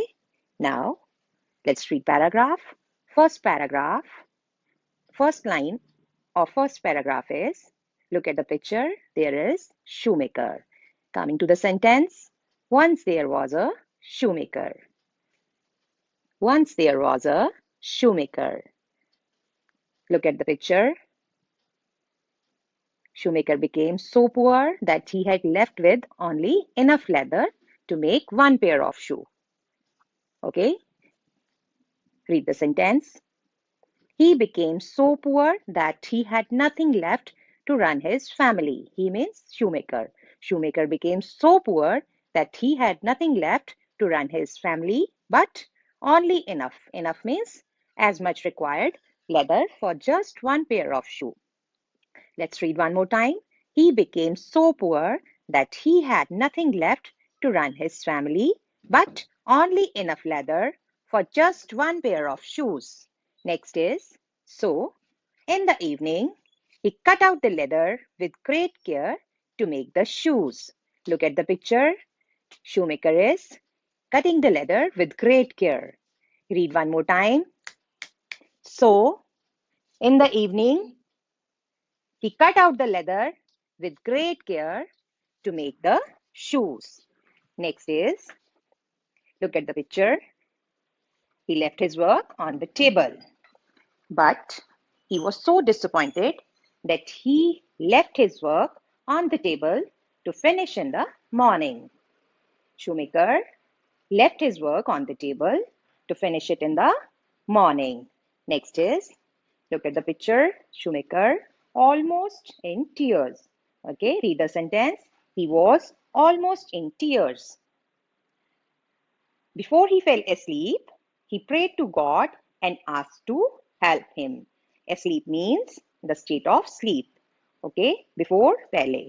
Before he fell asleep, he prayed to God and asked to help him. Now let's read the whole paragraph. Once there was a shoemaker. He became so poor that he had nothing left to run his family, but only enough leather for just one pair of shoes. So, in the evening, he cut out the leather with great care to make the shoes. But he was so disappointed that he left his work on the table to finish in the morning. He was almost in tears. Before he fell asleep, he prayed to God and asked to help him. Today we read first paragraph. Try to read. Keep on learning. ਸਭ ਤੋਂ ਪਹਿਲੀ ਗੱਲ ਇਸ ਪਾਠ ਦੇ ਵਿੱਚ ਜੋ ਅਸੀਂ ਯਾਦ ਰੱਖਣੀ ਹੈ ਪਿਆਰੇ ਵਿਦਿਆਰਥੀਓ, ਉਹ ਹੈ ਕਿ ਆਜ਼ਾਦੀ ਤੋਂ ਬਾਅਦ ਸਮਾਜ ਵਿੱਚ ਬਹੁਤ ਤਬਦੀਲੀਆਂ ਆਈਆਂ ਕਿ ਪਹਿਲਾਂ ਲੋਕ ਪਿਤਾ ਪੁਰਖੀ ਕਿੱਤੇ ਕਰਦੇ ਸਨ। ਜੋ ਉਹਨਾਂ ਦੇ ਮਾਤਾ ਪਿਤਾ ਜਿਹੜੇ ਕਿੱਤਿਆਂ ਨੂੰ ਅਪਣਾਉਂਦੇ ਸਨ ਤਾਂ ਉਹਨਾਂ ਦੇ ਬੱਚੇ ਵੀ ਉਹਨਾਂ ਕਿੱਤਿਆਂ ਨੂੰ ਹੀ ਜ਼ਿਆਦਾਤਰ ਅਪਣਾਉਂਦੇ ਸਨ। ਜਿਸ ਤਰ੍ਹਾਂ ਖੇਤੀਬਾੜੀ ਦਾ ਕਿੱਤਾ, ਚਾਹੇ ਉਹ ਇੱਕ ਮੋਚੀ ਦਾ ਕਿੱਤਾ ਹੋਵੇ, ਜੁੱਤੇ ਬਣਾਉਣ ਵਾਲੇ ਦਾ ਕਿੱਤਾ ਹੋਵੇ, ਘੁਮਿਆਰ ਦੀ ਗੱਲ ਕਰ ਲਈਏ, ਇਹ ਬਹੁਤ ਸਾਰੇ ਪਿਤਾ ਪੁਰਖੀ ਕਿੱਤੇ ਸਨ। ਪਰ ਅੱਜ ਕੱਲ੍ਹ ਲੋਕ ਇਹਨਾਂ ਕਿੱਤਿਆਂ ਨੂੰ ਛੱਡ ਕੇ ਬਹੁਤ ਸਾਰੇ ਹੋਰ ਕਿੱਤੇ ਆ ਜਿਹੜੇ ਅਪਣਾ ਰਹੇ ਹਨ। ਚਾਹੇ ਅਸੀਂ ਕਿਸੇ ਫੈਕਟਰੀ ਵਿੱਚ ਕੰਮ ਕਰਨ ਦਾ, ਚਾਹੇ ਕੋਈ ਕਾਰਪੇਂਟਰ ਦੀ ਗੱਲ ਕਰ ਲਈਏ, ਪਾਇਲਟ ਬਣਨ ਦੀ ਗੱਲ ਕਰ ਲਈਏ, ਡਾਕਟਰ ਬਣਨ ਦੀ ਗੱਲ ਕਰ ਲਈਏ, ਜਾਂ ਕੋਈ ਵੀ ਬਿਜ਼ਨਸ ਕਰਨ ਦੀ ਗੱਲ ਕਰ ਲਈਏ, ਇਹ ਬਹੁਤ ਸਾਰੇ ਕਿੱਤੇ ਆ ਜਿਹੜੇ ਲੋਕਾਂ ਨੇ ਅਪਣਾ ਲਏ ਹਨ। ਤੀਸਰੀ ਮਹੱਤਵਪੂਰਨ ਗੱਲ ਹੈ ਪਿਆਰੇ ਵਿਦਿਆਰਥੀਓ, ਹੁਣ ਔਰਤਾਂ ਵੀ ਮਰਦਾਂ ਵਾਂਗ ਨੌਕਰੀ ਅਤੇ ਹੋਰ ਵੱਡੇ ਵੱਡੇ ਕਾਰੋਬਾਰ ਕਰਨ ਲੱਗੀਆਂ ਹਨ। ਹੁਣ ਪਿਆਰੇ ਵਿਦਿਆਰਥੀਓ, ਜਿਹੜੀਆਂ ਔਰਤਾਂ ਨੇ ਉਹ ਵੀ ਮਰਦਾਂ ਦੇ ਵਾਂਗ ਹੀ ਕੰਮ ਕਰਦੀਆਂ ਹਨ ਹਰ ਇੱਕ ਖੇਤਰ ਦੇ ਵਿੱਚ। ਹੁਣ ਔਰਤਾਂ ਵੀ ਕਿਸੇ ਗੱਲ ਤੋਂ ਮਰਦਾਂ ਤੋਂ ਪਿੱਛੇ ਨਹੀਂ ਹਨ, ਉਹ ਮਰਦਾਂ ਦੇ ਬਰਾਬਰ ਹੀ ਹਰ ਇੱਕ ਖੇਤਰ ਦੇ ਵਿੱਚ ਕੰਮ ਕਰਦੀਆਂ ਹਨ। ਚਾਹੇ ਅਸੀਂ ਘਰੇਲੂ ਕੰਮਾਂ ਦੀ ਗੱਲ ਕਰ ਲਈਏ, ਚਾਹੇ ਅਸੀਂ ਇੱਕ ਬਿਜ਼ਨਸ ਔਰਤ ਦੀ ਗੱਲ ਕਰ ਲਈਏ, ਚਾਹੇ ਅਸੀਂ ਕੁਕਿੰਗ ਵੂਮੈਨ ਦੀ ਗੱਲ ਕਰ ਲਈਏ, ਔਰਤ ਦੀ ਗੱਲ ਕਰ ਲਈਏ, ਚਾਹੇ ਅਸੀਂ ਕਿਸੇ ਪਾਇਲਟ ਔਰਤ ਦੀ ਗੱਲ ਕਰ ਲਈਏ। ਅੱਜ ਹਰ ਇੱਕ ਖੇਤਰ ਦੇ ਵਿੱਚ ਮਰਦਾਂ ਵਾਂਗ ਔਰਤਾਂ ਵੀ ਆਪਣਾ ਨਾਮ ਕਮਾ ਰਹੀਆਂ ਹਨ। ਅਗਲੀ ਮਹੱਤਵਪੂਰਨ ਗੱਲ ਹੈ, ਸਮਾਂ ਬਦਲਣ ਨਾਲ ਪਰਿਵਾਰ ਇਕਹਿਰੇ ਅਤੇ ਛੋਟੇ ਹੋ ਗਏ ਹਨ। ਕਿ ਜਿਸ ਤਰੀਕੇ ਦੇ ਨਾਲ ਸਮਾਂ ਬਦਲ ਰਿਹਾ ਹੈ, ਪਰਿਵਾਰ ਹੈ ਜਿਹੜੇ ਬਹੁਤ ਛੋਟੇ ਹੋ ਗਏ ਹਨ, ਇਕਹਿਰੇ ਹੋ ਗਏ ਹਨ। ਪਹਿਲਾਂ ਪਰਿਵਾਰ ਕੀ ਹੁੰਦੇ ਸੀ ਪਿਆਰੇ ਵਿਦਿਆਰਥੀਓ? ਜਿਸ ਤਰ੍ਹਾਂ ਤਸਵੀਰ ਦੇ ਵਿੱਚ ਦਿਖ ਰਿਹਾ ਹੈ, ਸਾਂਝੇ ਪਰਿਵਾਰ ਹੁੰਦੇ ਸੀ, ਵੱਡੇ ਪਰਿਵਾਰ ਹੁੰਦੇ ਸੀ। ਪਰ ਸਮਾਂ ਬਦਲਣ ਦੇ ਨਾਲ ਪਰਿਵਾਰ ਕੀ ਹੋ ਗਏ ਹਨ? ਇਕਹਿਰੇ ਹੋ ਗਏ ਹਨ, ਛੋਟੇ ਹੋ ਗਏ ਹਨ। नमस्कार प्यारे बच्चों, आप सबका हिंदी की कक्षा में स्वागत है। आप सोच रहे होंगे कि आज हम नया क्या सीखेंगे। एक तस्वीर देखकर उस पर चर्चा करेंगे। चलो पहले तस्वीर देखते हैं। आप सबने इस तस्वीर को बहुत ध्यान से देखा, तो अब मैं कुछ प्रश्न पूछती हूँ, आप उनके उत्तर दें। मेरा पहला प्रश्न है, तस्वीर में कितने बच्चे हैं? प्रश्न एक बार फिर से दोहरा रही हूँ, तस्वीर में कितने बच्चे हैं? जी, तस्वीर में 6 बच्चे हैं। आप देख सकते हैं 1 2 3 4 5 6, तस्वीर में 6 बच्चे हैं। अगला प्रश्न, ध्यान से देखना है तस्वीर को। जी, देखा आपने तस्वीर को? तो अब ये बताइए कि बुजुर्ग के पास बैठा बच्चा क्या कर रहा है? क्या कर रहा है? जी, बुजुर्ग के पास बैठा बच्चा उनके चरण स्पर्श कर रहा है। अब आगे देख कर बताइए, लड़की क्या कर रही है? तस्वीर में एक लड़की भी है ना, वह क्या कर रही है? जी, लड़की रो रही है। लड़की रो रही है। अगला, पीली कमीज वाला बालक और उसका साथी क्या कर रहे हैं? ध्यान से देखो। जी, पीली कमीज वाला बालक और उसका साथी खुशी से नाच रहे हैं। अगला प्रश्न देखो, हरी कमीज वाला बालक और उसका साथी क्या कर रहे हैं?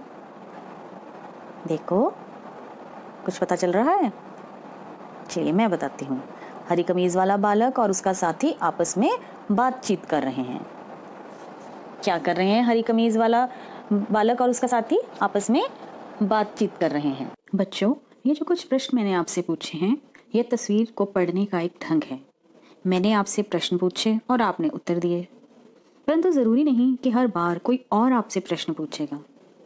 जब आपसे तस्वीर पढ़ने को कहा जाए, आप उस तस्वीर से जुड़े हर पहलू पर बात कर सकते हैं। हर व्यक्ति का तस्वीर पढ़ने का अपना नज़रिया, अपनी कल्पना, अपना एक ढंग होता है।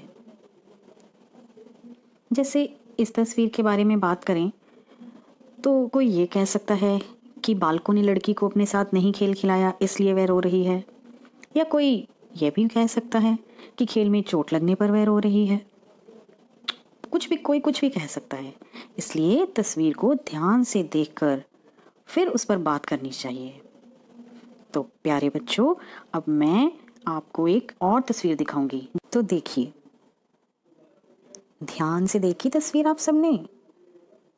अब आपने इस तस्वीर पर कुछ वाक्य कहने हैं और लिखने भी हैं। ठीक है विद्यार्थियों?